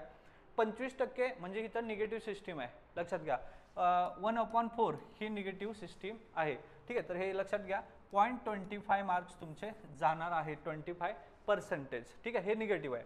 त्यानंतर पुढे जाऊया. एखाद्या प्रश्नाचे एकापेक्षा अधिक उत्तर दिली असल्यास अशा प्रश्नांचे उत्तर चुकीचे समजण्यात येऊन त्या प्रश्नांच्या उत्तराकरता 25% किंवा 1/4 एवढे गुण एकूण गुणांमधून वजा करण्यात येतील. म्हणजेच काय, जर पहिल्या प्रश्नाचं उत्तर तुम्ही 2 अंडरलाईन केलेलं आहे, गोल रेखांकित केलेला, आणि तुम्हाला वाटलं की नाही 3 पण बरोबर आहे, तर हा प्रश्न जो आहे तो चुकीचा समजण्यात येईल आणि चुकीच्या उत्तरासाठी 1/4 एवढे निगेटिव्ह मध्ये पकडले जातील. आयोगाचा हा रूल आधी नव्हता. म्हणजे आयोगाचा आधी रोल असा होता की जर तुम्ही एक गोल केलाय आणि जर दुसरा गोल केला असाल तर हे जे गोल केले ते गृहीतच धरले जाणार नाहीत, असा आधीच्या 2016-17च्या पूर्वीच्या आयोगाच्या नोटिफिकेशनमध्ये हे होतं. पण 2019 नंतर आयोगाने नोटिफिकेशनमध्ये तुम्हाला या गोष्टी प्रकर्षाने दिलेल्या आहेत. जर तुम्ही एकापेक्षा जास्त गोल करत असाल तर ते उत्तर बरोबर जरी असलं तरी चूकच समजण्यात येईल आणि निगेटिव्ह मध्ये जाईल, हे लक्षात घ्या. त्यानंतर एखादा प्रश्न अनुत्तरित असेल तर अशा प्रकरणी नकारात्मक गुणांची पद्धत लागू असणार नाही. म्हणजे जर तुम्ही ब्लँक सोडलाय प्रश्न क्रमांक 3 हे तुम्ही गोलच केलं नाही तर निगेटिव्ह जाणारच नाही. म्हणजे जेवढे तुम्ही रेखांकित केलेले आहेत त्याचाच विचार होईल. योग्य उत्तरासाठी 1 गुण आणि अयोग्य उत्तरासाठी निगेटिव्ह सिस्टीम 1/4 लागू होईल. त्यानंतर वरील प्रमाणे कार्यपद्धतीचा अवलंब करताना एकूण अंतिम गुणांची बेरीज अपूर्णांकात आली तरीही ती अपूर्णांकातच गणण्यात येईल व पुढील कार्यवाही त्याच्या आधारेच करण्यात येईल. म्हणजे जर तुम्हाला 58.25 मार्क असतील, 25 मार्क किंवा टक्के आपण म्हणूया, तर तुम्हाला 0.25चा पण विचार होईल. म्हणजे ज्यावेळेस प्रिलिम्सचं कट ऑफ लागेल, समजा 58.75 लागला तर तुम्ही 0.50 न बाहेर जाऊ शकता. म्हणजे पॉईंट जे आहेत ते सुद्धा मर्यादित आहे. त्यामुळे उत्तरपत्रिकेमध्ये मार्क कॅल्क्युलेशनची राईट मेथड काय आहे ही पण माहीत असणं तितकंच गरजेचं आहे, नाहीतर आपण हा गोंधळ करून बसू शकतो. ठीक आहे, त्यामुळे अपूर्णांकात सुद्धा असेल तरी सुद्धा ती ग्राह्य धरली जाते. ही झाली प्रिलियमची परीक्षा. प्रिलियम 100 प्रश्न, 100 मार्क, टोटल किती कंटेंट आहे 7, आणि त्याच्यावरती एकूण मिळून जर विचार केला तर करंट अफेअर्स आहे, त्यानंतर हिस्ट्री आहे, जिओग्राफी आहे, पॉलिटी आहे, इकॉनॉमिक्स आहे, सामान्य विज्ञान आहे, मॅथ्स आणि रिझनिंग आहे. म्हणजे सिलेबस 8 दिसतात पण पॉईंट दिसतात 7. ठीक आहे, आता याच्यावरती मुख्य परीक्षा बघा, गट ब ची मुख्य परीक्षा. आता पूर्व परीक्षा जी आहे ती पूर्व परीक्षा आपण ज्याला म्हणूया ग्रुप बी आणि ग्रुप सी चा सिलेबस जो आहे तो सिलेबस यालाही ब ला सेम आहे, सी ला सुद्धा सेमच आहे. मुख्य परीक्षाचं सुद्धा मुख्य परीक्षा ब ला जे आपण बघणार आहे तोच पॅटर्न ग्रुप सी ला असणार आहे. म्हणजे नो चेंजेस, कोणतेही चेंजेस नाही आहेत हे लक्षात घ्या. ग्रुप बी ला प्रिलिम्स आणि मेन्सचा सिलेबस सारखा आहे. ग्रुप सी ला आणि ग्रुप सी मध्ये पूर्व आणि मुख्यचा पेपर हा दोन्हींचा सिलेबस जो आहे तो सारखा आहे. म्हणजे असं काही वेगळं काहीच नाही, फक्त या परीक्षा पद्धती गट ब ची प्रिलिम्स अलग, मेन्स अलग, गट क ची प्रिलिम्स अलग, मेन्स अलग आहे. ठीक आहे, तर हे लक्षात घ्या. पुढे जाऊया. संयुक्त पेपर क्रमांक 1. आता मुख्य परीक्षा काय होते, ग्रुप बी ची मुख्य परीक्षा होणार आहे पेपर 2 मध्ये. हा आहे पेपर क्रमांक 1 आणि हा आहे पेपर क्रमांक 2. एकाच दिवशी पेपर होतात हे लक्षात घ्या. दोन्ही पेपर किती तासाचे असणार आहेत, 1 तासाचे असणार आहेत. दोन्ही पेपर 1 तासाचे असणार आहेत. आता संयुक्त पेपरसाठी 200 गुण आहेत आणि संयुक्त पेपर क्रमांक 2 साठी 200 गुण आहेत. म्हणजे पेपर क्रमांक 1 200 गुण, पेपर क्रमांक 2 200 गुण. काय समजलं? मुख्यला 2 पेपर आहेत, पेपर क्रमांक 1 आणि पेपर क्रमांक 2. दोन्ही पेपरसाठी म्हणजे पेपर क्रमांक 1 साठी सुद्धा 1 तास आहे आणि पेपर क्रमांक 2 साठी सुद्धा 1 तास आहे. पेपर क्रमांक 1 ला 200 गुण आहेत, पेपर क्रमांक 2 ला 200 गुण आहेत. आता पेपर क्रमांक 1 च्या बद्दल जाणून घेऊ. पेपर क्रमांक 1 हा लँग्वेज आहे, मराठी आणि इंग्रजी. लक्षात येते, मराठी आणि इंग्रजी लँग्वेजचे पेपर आहेत. म्हणजे तुम्हाला किती 200 गुणाला आहेत, दोन्ही पण एकत्रित्या. म्हणजे इच सब्जेक्ट हा किती आहे 100 गुणांसाठी. 50 प्रश्न 100 मार्क्स. हा सुद्धा इंग्रजी सुद्धा 50 प्रश्न 100 मार्क्स. ठीक आहे, तर 50 प्रश्न 100 मार्क, 50 प्रश्न 100 मार्क. किती प्रश्न झाले 100 प्रश्न, किती गुणांसाठी 200. समजते? म्हणजे पेपर क्रमांक 1 लँग्वेज आहे इंग्लिश आणि मराठी. मराठी 50 प्रश्न 100 मार्क, इंग्रजी 50 प्रश्न 100 मार्क. आता इथं सिलेबस बघा. मराठीसाठी सर्वसामान्य शब्दसंग्रह, वाक्यरचना, व्याकरण, म्हणी, वाक्यप्रचार यांचा अर्थ आणि त्याचे उपयोग आणि उतार्यावरची प्रश्न असे 50 प्रश्न असतील 100 गुणासाठी. इथं सुद्धा निगेटिव्ह सिस्टीम असणारच आहे 1/4. ठीक आहे, तर हे लक्षात घ्या. आता इंग्रजीमध्ये कुठल्या कुठल्या आहेत? इंग्रजीमध्ये 50 प्रश्न 100 मार्कासाठी कॉमन व्होकॅबलरी आहे, सेंटेन्स अँड स्ट्रक्चर आहे, ग्रामर आहे, use of idioms and phrases आहे, their meanings and comprehension of the passage. एवढा सिलेबस आहे त्यांनी दिलेला. तर पेपर क्रमांक 1 लँग्वेज 200 गुण आहेत, वेळ 1 तासाचं. 1 तासामध्ये तुम्हाला हे दोन्ही सोडवायचे आहेत. इंग्लिश आणि मराठी एकत्र पेपर आहे हा. त्यानंतर पेपर क्रमांक 2 जीएस आहे, 200 गुणांसाठी, वेळ 1 तासासाठी. आता जीएस मध्ये कुठले कुठले आहेत बघा. सामान्य बुद्धिमापन आकलन म्हणजे बुद्धिमापन आणि आकलन इथं दिलेलं आहे. ठीक आहे, त्यानंतर चालू घडामोडी आहे, चालू घडामोडी. ठीक आहे, त्यानंतर जागतिक तसेच भारतातील चालू घडामोडी दिले. प्रिलियम सारखं सेम आहे. अंकगणित आणि सांख्यिकी. आता थोडा सिलेबस वाढलाय बघा.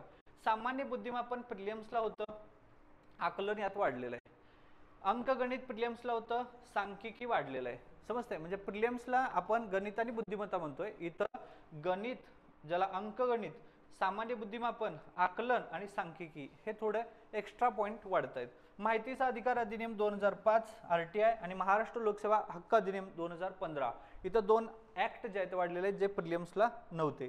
त्यानंतर भारतीय राज्यघटना जी आहे ती भारतीय राज्यघटना, एकूण सिलेबस, घटना कशी तयार झाली आणि घटनेच्या प्रस्तावनेची मागची भूमिका, तत्वे, घटनेची महत्वाची कलमे, ठळक वैशिष्ट्ये, केंद्र राज्य संबंध, निधर्मी राज्य, मूलभूत हक्क कर्तव्य, राज्याच्या धोरणांची मार्गदर्शक तत्वे, शिक्षण, युनिफॉर्म सिव्हिल कोड, स्वतंत्र न्यायपालिका, राज्यपाल, मुख्यमंत्री, मंत्रिमंडळ, त्याचा रोल, अधिकार कार्य, राज्य विधिमंडळ, विधानसभा, विधान परिषद, त्याचे सदस्य, त्याचे अधिकार, त्याचे कार्य, विधी समित्या इत्यादी सगळा सिलेबस आहे. याला आपण म्हणतो भारतीय राज्यघटना. सेम सिलेबस सेम नाहीये. प्रिलिम्सचा सिलेबस हा आवाक्यातला आहे. इथं मुख्यचा सिलेबस जो आहे तो थोडा विस्तृत दिलेला आहे, हे लक्षात घ्या. प्रिलिम्स ही चाळणी परीक्षा असते, त्यामुळे चाळणी परीक्षेमध्ये भारताच्या राज्यघटनेसोबत इतर देशांच्या राज्यघटनेचा सुद्धा प्रश्न जे आहे ते येऊ शकतं, कारण ती चाळणी परीक्षा आहे. आता हे लक्षात घ्या की प्रिलिम्सचा जो काय आपण सिलेबस बघितला होता त्या सिलेबसमध्ये 100 प्रश्न आहेत सर, बरोबर आहे, पण कुठला प्रश्न कुठला सब्जेक्ट किती मार्काला याच्यावरती काही सांगाल का? तर हे लक्षात घ्या, टोटल 7 जे आहेत ते इथं पॉईंट दिलेले आहेत. यापैकी सारासार विचार करता चालू घडामोडीला 15 प्रश्न असतात, भूगोलाला 15 प्रश्न, इतिहासाला 15 प्रश्न, त्यानंतर अर्थशास्त्राला 15 प्रश्न, सामान्य विज्ञानाला 15 प्रश्न, बुद्धिमत्ता चाचणी अंकगणित अलीकडं 20-22 मार्काला येत आहे, आणि नागरिकशास्त्र 10 प्रश्न किंवा 12 प्रश्न. म्हणजे हे लक्षात ठेवा की आयोगाने इथं कुठलेही असे टेंटेटिव्ह ठरवलेलं नाही की आम्ही एवढ्या मार्काला एवढं विचारणार. आयोग दरवर्षी चेंज करतं, त्यामुळे शेवटी हे आपल्यावरती डिपेंड आहे की आपण त्या परीक्षेची तयारी करताना इथं आपण नागरिकशास्त्र आपण 15 मार्काला म्हणून केलो तर 10 मार्क मिळतील. 2017-18 प्रश्नपत्रिकेमध्ये जर आपण बघितलं तर ओनली भारतीय राज्यघटना 4 प्रश्न आणि पंचायत राजचे 4 प्रश्न असे येत होती, पण अलीकडं टोटल 10 ते 12 प्रश्न दिसायला लागलेत. म्हणजे असं काय आयोगाने निर्धारित केलेलं नाही की हा विषय एवढ्या मार्काला आहे. त्यांनी एवढं सांगितले की 100 प्रश्न आम्ही देणार आहे आणि 100 मार्कांसाठी असेल. ठीक आहे, तर हे लक्षात घ्या. आता मुख्य परीक्षेकडे पुन्हा येऊया. मुख्य परीक्षेमध्ये सामान्य बुद्धिमापन, आकलन, चालू घडामोडी, अंकगणित, सांख्यिकी, माहिती अधिकार, महाराष्ट्र लोकसभा अधिनियम, हा झाला राज्यघटना. त्यानंतर महाराष्ट्राचा भूगोल. महाराष्ट्राच्या भूगोलमध्ये इथं प्रिलिम्सला महाराष्ट्राचा आणि भारताचा आणि प्राकृतिक आहे. इथं बघा महाराष्ट्राच्या भूगोलमध्ये महाराष्ट्राचा रचनात्मक फिजिकल भूगोल आहे. मुख्य रचनात्मक म्हणजे याला विभाग आहेत. मुख्य रचनात्मक विभाग हवामान आहे, क्लायमेट, पर्जन्यमान, तापमान आहे, पर्जन्यातील विभागावर बदल आहे, नद्या आहेत, पर्वत आहेत, डोंगर आहेत, राजकीय विभाग आहेत, प्रशासकीय विभाग आहेत, नैसर्गिक संपत्ती, वने, खनिज, मानवी आणि सामाजिक भूगोल, लोकसंख्या, मायग्रेशन ऑफ पॉप्युलेशन, त्याचे सोर्स आणि त्याचे डिस्टिशन वरील परिणाम, त्यानंतर ग्रामीण वस्त्या, तांडे, झोपडपट्ट्या, त्याचे प्रश्न. म्हणजे जरा डिटेल महाराष्ट्राचा भूगोल जो आहे तो थोडा डिटेल मुख्य परीक्षामध्ये दिलेला आहे. याच्यावरती बरेच प्रश्न या लोकसंख्या, मायग्रेशन, संपत्ती, त्याच्या सोर्सेस, त्या झोपडपट्ट्या, ग्रामीण वस्ती, तांड्या, याच्यावरती बरेच प्रश्न जे आहेत ते अलीकडं प्रिलिम्सला पण दिसतात आणि मेन्सला पण दिसतात. म्हणजे असंच ठरवू नका की तुम्ही सर हे झोपडपट्ट्या, तांड्या आणि वस्त्याचे प्रश्न ओनली मेन्सला आहेत. प्रिलिम्सला मध्ये सुद्धा तुम्हाला दिसतील, कारण प्रिलिम्सचा जो सिलेबस आहे तो असं फार विस्तृत नाही आहे. तिथं इत्यादी पॉईंट देता आयोग, ई असं, ईचा अर्थ काही विचारू शकतं. ठीक आहे, त्यामुळे ही चाळणी परीक्षा आहे. चाळणी परीक्षेमध्ये कोणतेही प्रश्न येऊ शकतात. आता हे लक्षात घ्या, महाराष्ट्राचा भूगोल हा तर डिटेल दिलेला आहे. भारतीय राज्यघटना पॉईंट नंबर 6 महाराष्ट्राचा भूगोल. त्यानंतर पर्यावरण बघा, हा नवीन सब्जेक्ट आहे कारण प्रिलिम्सला नाहीये. पर्यावरणामध्ये मानवी विकास आणि पर्यावरण, पर्यावरणपूरक विकास, नैसर्गिक साधन संपत्ती, संधारण, विशेषतः वनसंधारण, विविध प्रकारची प्रदूषणे, पर्यावरण आपत्ती, पर्यावरण संवर्धनात कार्यरत असलेल्या राज्य, राष्ट्र, जागतिक पातळीवरती संघटना, संस्था इत्यादी. म्हणजे पर्यावरण हा विषय सेपरेट आलेला इथं, प्रिलिम्सला मध्ये पर्यावरण नाहीये. तर हा पॉईंट नंबर 6 होता.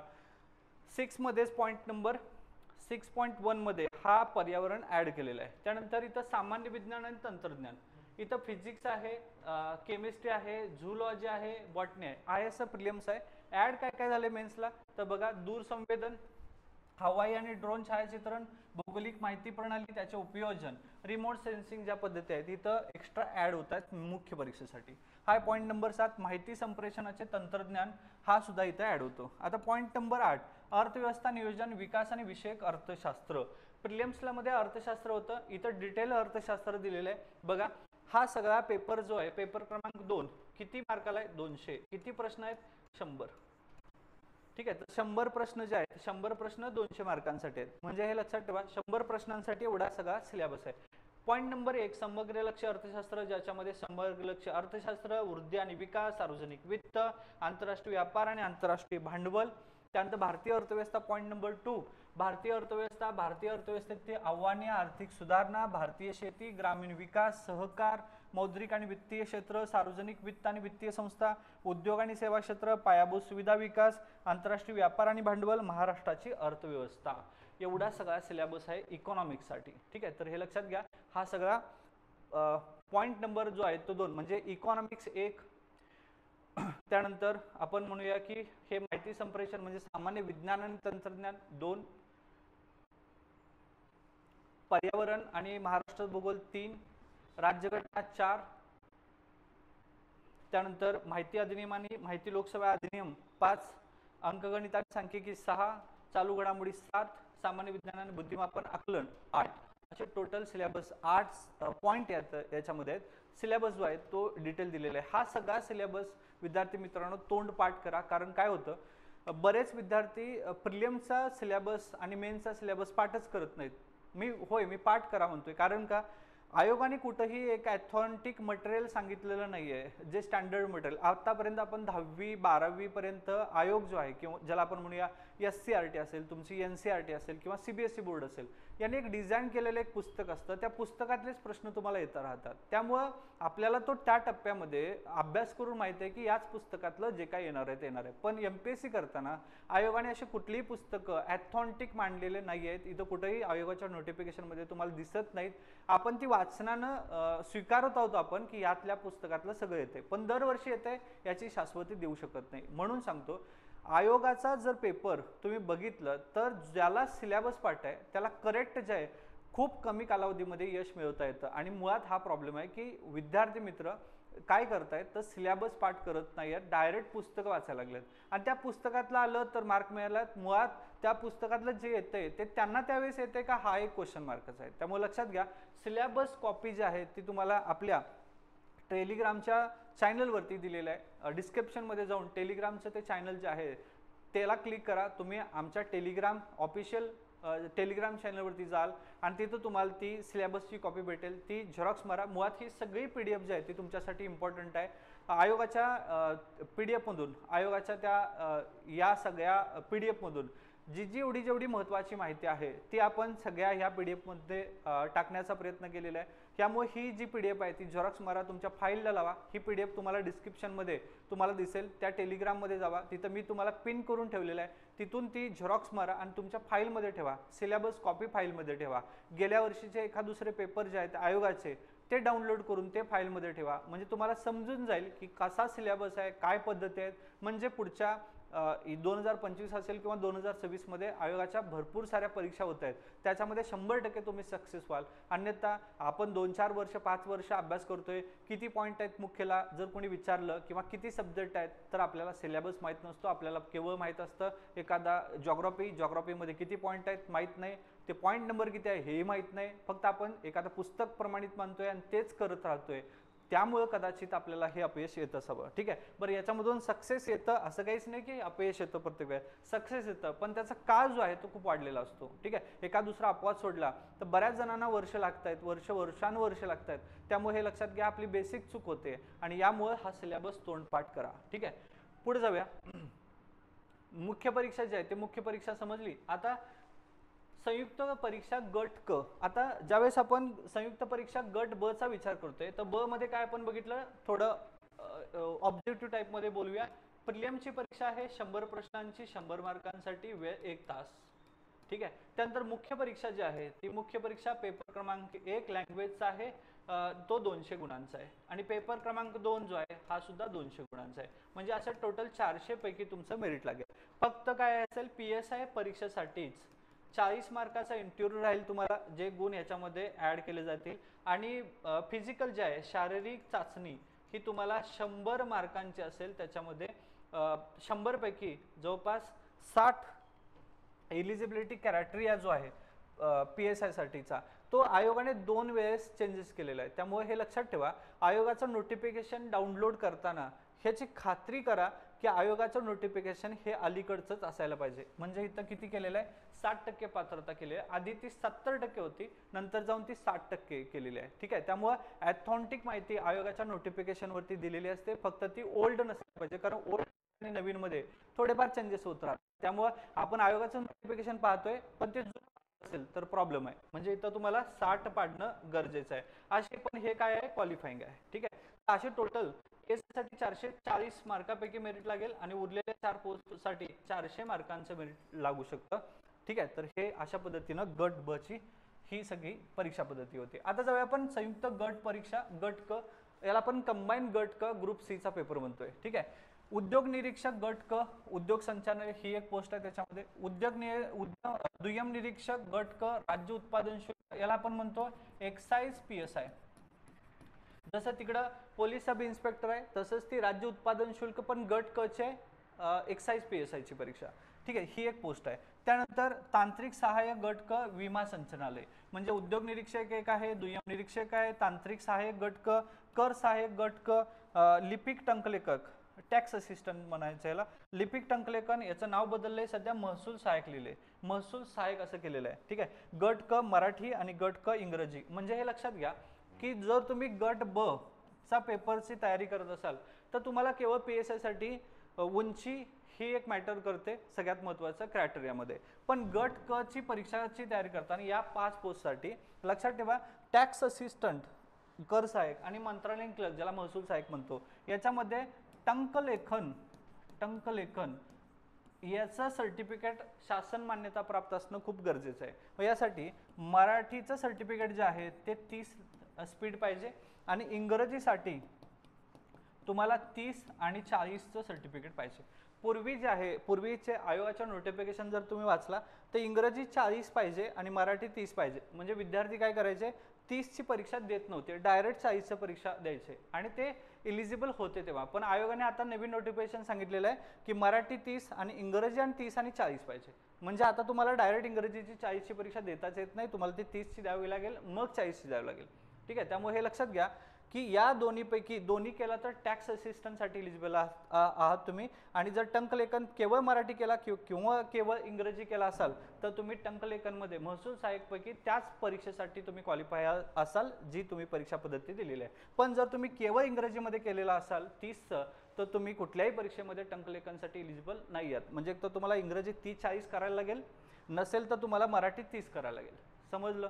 काही माहिती असेल, काही तुम्हाला क्वेश्चन पडले असेल तर जरूर माझा खाली डिस्क्रिप्शनमध्ये नंबर दिलेला आहे, जरूर मला कॉल करा आणि याच्या संदर्भात तुमचे जे काही प्रश्न आहेत ते डाऊट क्लिअर करा किंवा कमेंट बॉक्समध्ये तुम्ही ते प्रश्न जे आहेत ते विचारू शकता. अगदी मला विचारू शकता, आयोगाच्या नोटिफिकेशनवरती जाऊन डायरेक्ट आयोगाला कॉल करून सुद्धा विचारू शकता. आपल्या जे काही शंका आहे त्याचं योग्य निरसन होणं हे फार महत्त्वाचं आहे. जर चुकीचं जर तुम्हाला ती माहिती समजली तर तुमचा वेळ आणि पैसा हा दोन्ही वाया जाईल. त्यामुळे या क्षेत्रामध्ये सगळ्यात महत्त्वाचं काय, पैशापेक्षा वेळ फार महत्त्वाचा आहे. त्यामुळे जर तुमचा एखादा निर्णय चुकला तर तो चुकतो. ठीक आहे, तर हे जवळपास 5 पोस्ट आहेत गट क परीक्षेसाठी. आता गट क आणि गट ब परीक्षेसाठी पात्रता सेमच आहेत. संविधान विद्यापीठाची पदवी असायला पाहिजे किंवा समतुल्य असणारी अर्हता पाहिजे. परत तेच आहे, पदवी परीक्षेला बसलेले उमेदवार प्रस्तुत संयुक्त पूर्व परीक्षेत तात्पुरते पात्र असतील. जर तुम्हाला मुख्यचा फॉर्म भरायचा असेल तर शेवटच्या दिनांकाच्या वेळेस तुमचं ग्रॅज्युएशन सर्टिफिकेट आलं पाहिजे, तरच तुम्ही मुख्य परीक्षा देऊ शकता, अन्यथा नाही देऊ शकत. सगळ्यात शेवटचा हा मुद्दा आहे, गट क परीक्षेसाठी वयोमर्यादा काय. स्किप करू नका, कारण काय होतं PSI साठीचं जसं आहे तसंच आपण असं इथं असेल म्हणून बऱ्याच जणांचं एक्साइज PSIचा फॉर्मच भरलेला नाही आहेत अनेक विद्यार्थी. याचं कारण काय, अधुरं नॉलेज. हे लक्षात घ्या, अधुरं नॉलेज अजिबात घेऊ नका, घ्यायचं आहे ते पूर्ण नॉलेज घ्या. त्यामध्ये काय होईल, तुमचा फायदाच होईल. समजते? आता इथं का म्हणतोय मी हे लक्षात ठेवा, जाहिरातीमध्ये नमूद केल्याप्रमाणे वयोमर्यादाचा दिनांक असेल. आता ही वयोमर्यादा आहे, सेम नाही आहे, सिलेबस सेम आहे पण वयोमर्यादा सेम नाही आहे. किमान वयोमर्यादाचा विचार करू, कमाल वयोमर्यादाचा. किमान वयोमर्यादा 19-18, 19-18, 19-19-19 आहे. आपली सगळ्यांचीच कंप्लीट होतात 12वी परीक्षा पास झाल्यानंतर. त्यामुळे किमानचा विचार करायला नको, कमालचा करूया. उद्योग निरीक्षणासाठी अमागास म्हणजे इथं ओपनसाठी 38 वर्ष आहे आणि मागासवर्गीयसाठी आणि अनाथांसाठी आर्थिक दुर्बल घटकांसाठी 43 वर्ष आहे. म्हणजे उद्योग निरीक्षक तुम्हाला पोस्ट द्यायचं असेल तर कमाल ओपनवाल्यांसाठी लास्ट 38 आहे आणि मागासवर्गीयसाठी 43 आहे. जर तुम्ही दुय्यम निरीक्षक असाल, राज्य उत्पादन शुल्क एक्साइज इन्स्पेक्टरचा फॉर्म भरणार असाल तर ओपनवाल्यांसाठी 38 आहे आणि कास्टवाल्यांसाठी 43 आहे. हे लक्षात ठेवा, म्हणजे 38 आणि 43 इथं आहे.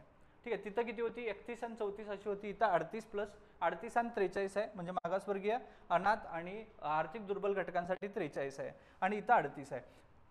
ते हे तांत्रिक सहाय्य विमा संचालय 38-43 आहे. कर सहाय्यक 38-43 आहे. सहाय्यक मोठा निरीक्षक 38-43 आहे. बेलिप लिपिक 38 आणि 43 आहे. लिपिक टंकलेखक 38 आणि 43 आहे. याचा अर्थ काय होतो, ह्या सगळ्या पोस्टसाठी अमागाससाठी ओपनवाल्यांसाठी 38 आणि कास्ट 43 वर्ष, हे एकदा लक्षात ठेवा. पण प्रावीण्यप्राप्त खेळाडूंना सगळ्यांसाठी 43-43च आहे. मग ते ओपनमध्ये असू दे नाहीतर कास्टमध्ये असू दे, हे 43च आहे स्पोर्ट्ससाठी. बाकीचे जर तुम्ही माजी सैनिक असाल, आणीबाणी आणि अल्पसेवा राजनीतिक अधिकारी असाल तर अमागास म्हणजे ओपनमध्ये 38 प्लस सेवा प्लस 3 वर्ष आहे. इथं सगळ्यांसाठी 38 प्लस सेवा 3 वर्ष सगळ्यांसाठी. फक्त सहाय्यक मोटर निरीक्षकासाठी 43 प्लस सेवा कालखंड प्लस 3 वर्ष सेवा आहे. ठीक आहे, बाकी सगळं 38 प्लस 3 आहे. फक्त RTO साठी 43 प्लस सेवा कालावधी प्लस 3 वर्ष आहे. मागासवर्गीयांसाठी ती 43 आहे. म्हणजे परत इथं माजी सैनिकांसाठी 38 आणि 43 आहे, फक्त तिथं सेवा कालावधी प्लस 3 वर्ष एक्सटेन्शन आहे. पुढं दिव्यांगासाठी सगळ्यांसाठी 45 आहे, 45 आहे, 45 आहे, 45 आहे आणि सहाय्यक मोटार वाहनासाठी अपात्र आहे. नोटिफिकेशनमध्ये एक्साइज इन्स्पेक्टर जो आहे दुय्यम निरीक्षकासाठी त्यांनी पात्रता ठेवलेली आहे 45 वयाची, पण RTO साठी त्यांनी अपात्र केलेलं आहे. बेलिफसाठी सुद्धा 45 आहे आणि लिपिक टंकलेखनसाठी सुद्धा 45 इतकीच वयोमर्यादा सांगितली. बाकी मग प्रकल्पग्रस्त, भूकंपग्रस्त या सगळ्यांसाठी वयवर्ष जे आहे ते 45 सांगितले. फक्त वयवर्ष 55 एकासाठीच आहे, लिपिक टंकलेखनसाठी आणि ते पदवीधर अंशकालीन कर्मचाऱ्यांसाठी तेवढीच ती 55 सांगितले. म्हणजे MPSCची परीक्षा ऑलमोस्ट 55 वर्षापर्यंत देता येण्याची सोय आयोगाने इथं केलेली आहे. या बाबतीत वयोमर्यादामध्ये कोणताही बाबतीत शिथिल करता येणार नाही हे सांगितलेलं आहे. ठीक आहे, तर हे लक्षात ठेवा. 38-43 ही पात्रता दिलेली आहे. आता इथं शारीरिक पात्रतेचा विचार करूया. दुय्यम निरीक्षक राज्य उत्पादन शुल्क याच्यासाठी MPSC ग्रुप C च्या दुय्यम निरीक्षक या पदासाठी फक्त शारीरिक पात्रता आहे, बाकी पात्रतेचा निकष नाहीये. ही पात्रता बघा, दुय्यम निरीक्षक राज्य उत्पादन शुल्कासाठी पुरुषांच्या मध्ये किमान उंची 165 सेंटीमीटर पाहिजे अनवाणी. आता ही PSI म्हणजे गट ब ची PSI होती, त्यासाठी सेम होती. पण महिलांमध्ये जर बघितलं तर 155 आहे. तिथं किती होती PSI गट ब साठी? मुलांसाठी 165 सेंटीमीटर होती आणि मुलींच्यासाठी 157 होती. पण एक्साइज PSI ला मात्र 155 सेंटीमीटर आहे. आणि हे माहीत नसल्यामुळेच अनेक विद्यार्थ्यांनी काय करतात, आपण फॉर्म भरताना आपल्याला हे चालत नाही म्हणून तिथं काय करतात, नॉट एलिजिबल करतात. त्यामुळे हे लक्षात घ्या, 155 सेंटीमीटर अनवाणी जर तुमची कमीत कमी हाईट असेल तर तुम्ही एक्साइज PSI ची परीक्षा देऊ शकता. तुमचं वजन जे आहे ते किमान 50 ग्रॅम इतकं पाहिजे. सॉरी, ग्रॅम नाही, किलो. ग्रॅम म्हटलं तर मग खूप छोटं होईल, तर 50 किलो पाहिजे. जर तुम्ही ती परीक्षा भरताना समजा 47 किंवा 46 किंवा 45 असेल तर फॉर्म भरताना तुम्ही 50 किंवा 51 तुम्ही टाकायला पाहिजे. अन्यथा तुमचा फॉर्म जो आहे तो ऍक्सेप्ट होणार नाही, कारण नॉट एलिजिबल असं दाखवेल. मग तुम्ही म्हणाल सर खोटी कशी माहिती द्यायची, तर वजनामध्ये वाढ होऊ शकते ना, आपण खोटी माहिती थोडीच देतोय. त्यामुळे हे लक्षात ठेवा, काही गोष्टी ज्या आहेत त्या आपण विचार करून फॉर्म भरा. तिथं 165 सेंटीमीटर आणि महिलांसाठी एक्साइजसाठी 155 आहे. छातीचा विचार केला तर किमान 79 सेंटीमीटर फुगवून 5 सेंटीमीटर जे आहेत ते पुरुषांच्या मध्ये सेम PSI साठी गट ब साठी. सहाय्यक मोटार वाहन निरीक्षक असेल तर किमान 163 सेंटीमीटर पाहिजे आहे अनवाणीसाठी आणि परत छाती 79 फुगवून 5 सेंटीमीटर आहे. उंचीचा किमान विचार केला तर 155 सेंटीमीटर आहे. म्हणजे गट क साठी मुलींच्यासाठी 155 आहे, पण इथे एक्साइज PSI साठी 50 किलो आहे आणि RTO साठी किमान 45 किलो आहे. मुलींचं वजन जे आहे ते बऱ्याच वेळेला खूप कमी असतं, त्यामुळे किमान 45 आणि इथं 50 आहे. ठीक आहे, तर ह्या गोष्टी लक्षात ठेवा. म्हणून ह्याची PDF जी आहे ती तुमच्याकडे असली पाहिजे. रंगांध नसून ज्याची दृष्टी चष्म्यासहित वा शिवाय चांगली आहे ते सगळे जे आहे ते पात्र आहेत. संबंधित संवर्गाकर्ते नियुक्ती करता शिफारस झालेल्या उमेदवारांची शारीरिक मोजमापे नियुक्ती करण्यापूर्वी शासनामार्फत सक्षम प्राधिकाऱ्याकडून तपासून घेण्यात येतील. विविध शारीरिक पात्रता नसल्यास संबंधित उमेदवार नियुक्तीसाठी अपात्र ठरेल. म्हणजे शेवटच्या टप्प्यामध्ये यामध्ये काही जरी नसेल तर तुम्ही अपात्र ठराल. ठीक आहे, तर त्याच्यासाठी जे प्राधिकार आहेत त्या प्राधिकाऱ्यांच्याकडून तपासून तुम्हाला ती अपॉइंटमेंट मिळते. पुढे MPSC गट क परीक्षेचं स्वरूप काय? MPSC संयुक्त गट क परीक्षा. आता इथं परत तेच आहे, मी रिपीट नाही करत आहे. गट क मध्ये पूर्व परीक्षा 100 प्रश्न 100 गुणांसाठी वेळ 1 तास, मुख्य परीक्षा 400 गुणांसाठी, परत इथं पेपर क्रमांक 1 200 गुणांसाठी, पेपर क्रमांक 2 200 गुणांसाठी. ठीक आहे. टंकलेखन कौशल्य चाचणी केवळ लिपिक आणि टंकलेखक आणि कर सहाय्यक जे टॅक्स असिस्टंट आहेत याच्यासाठीच ती फक्त टंकलेखक आहे, बाकी कुणासाठी टंकलेखक नाही आहे. परीक्षा पद्धती पूर्व परीक्षा 100 गुणांची असेल, 100 प्रश्न 100 गुण. परत तेच 7 पॉईंट आहेत: चालू घडामोडी, नागरिकशास्त्र, इतिहास, भूगोल, अर्थशास्त्र, सामान्य विज्ञान, बुद्धिमापन चाचणी आणि अंकगणित. 100 प्रश्न 100 मार्क कट ऑफ लागेल, किमान जेवढे मार्क्स पडतायत त्याच्यावरती. फॉर एक्झाम्पल इथं गट क 61.25 लागला, तर ह्याच्यावरती किंवा एवढे जेवढे पडतील ज्यांना ते पात्र राहतील. असं प्रत्येक वेळेचा कट ऑफ जो आहे तो किती जागा आहे त्याच्यावरती डिपेंड राहतो. मुख्य परीक्षा परत एकदा संयुक्त पेपर क्रमांक 1 200 गुण, वेळ 1 तास, मराठी आणि इंग्लिश 50 प्रश्न 100 मार्क, इंग्रजी 50 प्रश्न 100 मार्क. ठीक आहे. पेपर क्रमांक 2 200 गुण जीएस, वेळ 1 तासासाठी. परत हे जे आहेत आहे असा सिलेबस जो आहे तो रिपीट आहे, तर नो चेंजेस हे लक्षात घ्या. त्यानंतर टंकलेखन कौशल्य चाचणी, केवळ टंकलेखन आणि टॅक्स असिस्टंटसाठीच ही कौशल्य चाचणी तुम्हाला द्यायची आहे. याच्यामध्ये काय आहे तर टंकलेखन जर तुम्ही इंग्रजीमध्ये करत असाल तर शब्द प्रति मिनिट 40 आहेत आणि की डिप्रेशन पर हवर 12,000 शब्द 10 मिनिटांसाठी वेळ आहे निर्धारित. मराठी असेल तर 30 शब्द प्रति मिनिट 9,000 हे KDPH आहे, 10 मिनिटं एवढा वेळ आहे. याच्यामध्ये चुका टाळण्यासाठी पद्धती, मराठीसाठी 1500 की हे डिप्रेशन आणि इंग्रजीसाठी 2000 की डिप्रेशन अनुसार तयार होणाऱ्या शब्दांच्या शेकडा प्रमाणात तुम्हाला मिळू शकतं. आता याच्यामध्ये सगळ्यात महत्त्वाची एक माहिती काय आहे की 2023 मध्ये एप्रिल 2023 मध्ये 28 एप्रिल 2023 यामध्ये एक पूर्व परीक्षा झाली होती. 30 एप्रिलला एक पूर्व परीक्षा झाली गट क ची, आणि याच्यामध्ये प्रिलिम्सचा पेपर झाला प्लस मुख्यचा पेपर झाला आणि टंकलेखन साठी तुम्हाला मुंबईला बोलवण्यात आलं होतं. पण त्या परीक्षेमध्ये बरेच कीबोर्ड जे आहेत ते बंद पडले, बऱ्याच टेक्निकल इश्यूज झाले, त्यामुळे ती परत जी परीक्षा आहे पुन्हा टंकलेखनसाठी बोलावलं. या सगळ्या धर्तीवरती आयोगाने नोटिफिकेशनमध्ये सुधारणा केलेली आहे. सुधारणा बघा इथं, यामध्ये 7.4 मधला मुद्दा जो आहे तो पॉईंट नंबर 9 ह्यामध्ये काय दिले, टंकलेखन कौशल्य चाचणी करता उपस्थित उमेदवारांना संगणक, कीबोर्ड इत्यादी हाताळताना सुलभता व्हावी याकरता उमेदवारांना प्रत्यक्ष चाचणी सुरू होण्यापूर्वी 10 मिनिटांची सराव चाचणी देता येईल. त्यानंतर 3 मिनिटाचा विश्रांती काळ राहील आणि तदनंतर 10 मिनिटांची प्रत्यक्ष चाचणी घेण्यात येईल. म्हणजे ते व्यवस्थित काम करते का नाही याच्यासाठी उमेदवारांना चाचणी सुरू होण्यापूर्वी 10 मिनिटाची सराव चाचणी, त्यानंतर 3 मिनिटाचा ब्रेक करून मग 10 मिनिटं तुम्हाला काय करायचं आहे ही परीक्षा द्यायचं आहे. याच्यामध्ये इलिजिबिलिटी आहे, याचे मार्क्स पकडत नाहीत, इलिजिबल आहे. आणि त्यानंतर मग या इलिजिबिलिटीनुसार तुम्हाला आयोग जे आहे ते कट ऑफ डिक्लेअर करेल मुख्यचा 400 मार्कापैकी, आणि मग तुमचं जे आहे ते पात्रता यादीमध्ये नाव आली तर तुम्हाला ती पोस्ट मिळू शकेल. मग कागदपत्र डॉक्युमेंट व्हेरिफिकेशन होईल आणि त्यानंतर तुम्हाला सिलेक्शन होईल. ठीक आहे. तर अशा पद्धती आहे कंबाईन गट ब, प्रिलिम्स मुख्य, शारीरिक चाचणी, त्यानंतर अपॉइंटमेंट. गट क प्रिलिम्स मुख्य, टंकलेखन असेल तर टंकलेखन आणि त्यानंतर तुमची अपॉइंटमेंट. ठीक आहे. तर अशा पद्धतीचा हा टोटल पॅटर्न आहे. याला आपण म्हणतो कंबाईनचा पॅटर्न, कंबाईन गट ब आणि गट क. सध्या तरी तो असा आहे, पुढच्या काळामध्ये कदाचित काही चेंजेस होऊ शकतात. जेव्हा चेंजेस होतील त्यावेळी मी परत व्हिडिओचे आहेत ते व्हिडिओ मारेल. सध्या तरी KYC अपडेट करायचं आहे जुन्या आणि नवीन लोकांसाठी, ते फॉर्म भरताना करायचं आहे हे लक्षात घ्या. म्हणजे तुमचं आधार कार्ड जे आहे ते ऑलरेडी तिथं सबमिट आहे, जिथं तुम्ही फॉर्म भरताना आधार कार्डाचा क्रमांक केलाय त्यामध्ये केवळ KYC करून घ्यायचं आहे तुम्हाला. ठीक आहे. आता येऊया आपण सगळ्यात लास्ट करत सरळ सेवाची भरती.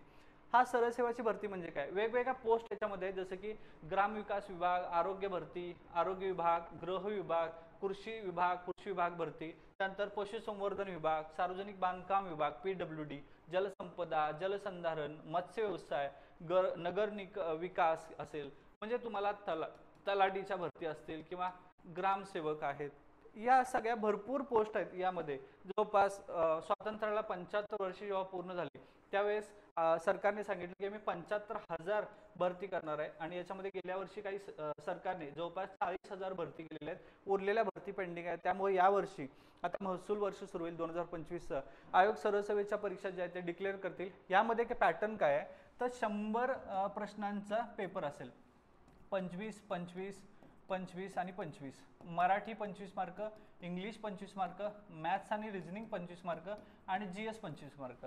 ठीक आहे. तर अशा परीक्षेचं स्वरूप असेल 25 mark Marathi, 25 mark English, 25 mark maths आणि रिजनिंग आणि 25 मार्क GS, असं टोटल 100 मार्कांचा पेपर असेल. आणि यामध्ये तुम्हाला 100 पैकी किती मार्क पडत आहेत त्याच्यावरती तुमचा हा कट ऑफ असेल. याच्यामध्ये काही निगेटिव्ह सिस्टीम सध्या तरी नाही आहे. 1 जानेवारी 2026 हा दिवस लक्षात ठेवा. 1 जानेवारी 2026 पासून आयोग जे आहे ते सगळ्या सरळ सेवा ज्या आहेत ते MPSCच्या गट क परीक्षेमध्ये विलीन करणार आहे. ठीक आहे. आणि हे लक्षात घ्या की पर्सेंटाईल पद्धत वापरून, त्यामुळं यावर्षी 2025 आणि 2026 मध्ये येणाऱ्या सरळ सेवा ज्या आहेत, ज्या डिसेंबर पर्यंत निघतायत याकडून, मग कदाचित त्याचे पेपर फेब्रुवारी मार्चला होऊ शकतील, जे 2025 मध्ये मंजूर झालेले आहेत, त्याच केवळ या सरळ सेवेच्या पॅटर्नमध्ये येतील. पण पुढच्या वर्षीपासून निघणाऱ्या सगळ्या पोस्ट फेब्रुवारी नंतरच्या, जानेवारी नंतरच्या, ह्या सगळ्या पोस्ट MPSC कडे येतात. त्यामुळं यावर्षी पुढचे 6-7 महिने जे आहेत त्या सरळ सेवेचा पॅटर्न हा अलग राहू शकतो, पुढच्या वर्षीचा पॅटर्न ह्या सरळ सेवेचा अलग राहू शकतो. ठीक आहे, आता येऊया आपण, सर ठीक आहे सगळं सांगितलं, पण आता आम्ही नवीन सुरुवात करतोय, तर सुरुवात कुठून करायची, तर हे लक्षात ठेवा. सुरुवात कुठून करायची, तर सुरुवात करताना तुम्ही पहिला गोष्ट आहे की तात्यांचा ठोकळा आहे हा, पहिला सिलेबस कॉपी घ्या, PYQ थोडे डाउनलोड करूया, की किंवा आमच्या यूट्यूब चॅनलवरती भरपूर असे व्हिडिओज आहेत, ते थोडं पाहून तुम्हाला माहिती मिळेल की परीक्षा पद्धती काय आहे, यासारखे विषय जे आहेत यामध्ये काय, सिलेबस काय, एकदा समजून घेतलं की तुम्ही तात्यांचा ठोकळा जो आहे तो वाचू शकता. आता ही 30वी आवृत्ती झालेली आहे, आता मार्केटमध्ये किती आवृत्ती आहे बघा, ती लेटेस्ट आवृत्ती घ्या, वाचून काढा सगळे, तुम्हाला बेसिक इन्फॉर्मेशन येईल. बेसिकसाठी स्टेट बोर्ड जो ठोकळा आहे हा आहे गणेश काळे सरांचा, याच्यामध्ये फार सुंदर स्टेट बोर्ड ठोकळा दिलाय. म्हणजे स्टेट बोर्डची पुस्तकं सगळी डिटेल तुम्हाला उपलब्ध होत नसतील, तर तुम्हाला एकच पुस्तक जे आहे ते माहिती देऊ शकतं. याची नवीन आवृत्ती जी आहे ती विकत घ्या, त्याचा तुम्ही अभ्यास करा. म्हणजे बेसिक ह्या गोष्टी आहेत. MPSCचा पेपर सोडवताना कंबाईन जर सोडत असाल तर कंबाईन गट ब गट क चं पूर्व परीक्षेसाठी हे अप्पा हातनोरे सरांचं पुस्तक आहे, जे सध्याचं मार्केटमध्ये जे नवीन आहे ते घेऊ शकता. याच्यामध्ये पूर्व परीक्षेचं विश्लेषण करून दिलेलं आहे, PYQ सॉल्व्ह होतील तुमचे, आणि रोजचा लोकसत्तेचा पेपर जो आहे तो जरूर वाचत चला. म्हणजे हे बेसिक जे आहे तयारी इथून तुम्ही करू शकता. जर तुम्हाला प्रिपरेशन आमच्यासोबत करायचं आहे तर आमच्याकडं जे आहेत प्रिलिम्स प्लस मुख्य परीक्षेसाठी बॅचेस जे आहेत, रेग्युलर बॅचेस जे आहेत ते सुरू आहेत. जर तुम्हाला यामध्ये ॲडमिशन करायचं असेल तर रेग्युलर बॅचेसमध्ये, तर पूर्व प्लस मुख्य, आणि जर तुम्ही PSI साठी क्वालिफाय झाला इंटरव्ह्यूसाठी तर इंटरव्ह्यूची तयारी केली जाते. या सगळ्या पॅटर्न जवळपास 11 ते 12 महिने चालतो. जर तुम्हाला ॲडमिशन घ्यायचं असेल तर खाली आमचा संपर्क क्रमांक दिलेला आहे, त्याच्यावरती कॉल करून तुम्ही याबद्दलची सविस्तर माहिती, फी वगैरे जे आहे ते माहिती घेऊन तुम्ही ते ॲडमिशन घेऊ शकता. आणि तुमची तयारी जी आहे त्याच्यासाठी आमच्यावरती विश्वास ठेवून तुम्ही ते तयारी करा. भरपूर सारे मुलं जे आहेत ते सिलेक्टेड झालेले आहेत. याच्या संदर्भात आपण एका नवीन व्हिडिओजमध्ये जेवढे काय आहेत त्याच्याबद्दल आपण जरूर मारूया. ह्या व्हिडिओमध्ये सविस्तर आपण चर्चा करून किती विद्यार्थी सिलेक्टेड झालेत, किंवा गेल्या वर्षाचा विचार केला तर गट ब गट क परीक्षेमध्ये खूप चांगले मार्क मुलांना पडले होते. प्रिलिम्समध्ये, मेन्स आता जे झालेले, काही मुलांना ऑर्डर आलेले आहेत पण थोडे पेंडिंग आहेत, ते जॉईन होणार आहेत. भरपूर सारे निकाल आपण देतोय, कारण सगळ्यात महत्त्वाचं 3 गोष्टी महत्त्वाच्या आहेत. पहिली गोष्ट परीक्षा पद्धती अभ्यासक्रम पाठ करून घेणं, ऑथेंटिक मटेरियल जे आहे ते यूज करणं, आणि अभ्यासाची पद्धती रणनीती ठरवताना किमान जो तास आहे तो तेवढा अभ्यास करणं विथ गायडन्समध्ये. म्हणजे लक्षात घ्या की तुम्ही एखादा सिलेबस सब्जेक्ट करताय, फॉर एक्झाम्पल सायन्स करताय, तर सायन्समध्ये तुम्ही नेमकं काय करताय हे फार महत्त्वाचं. तुम्ही सिलेबसनुसार करताय की केवळ एक पुस्तक रट्टा करून जाताय, याच्यावरती फार महत्त्वाचं आहे. आणि ही सगळं प्रिपरेशन आपण 11 ते 12 महिन्यामध्ये टोटल प्रिलिम्स आणि मुख्यची तयारी करून घेतोय.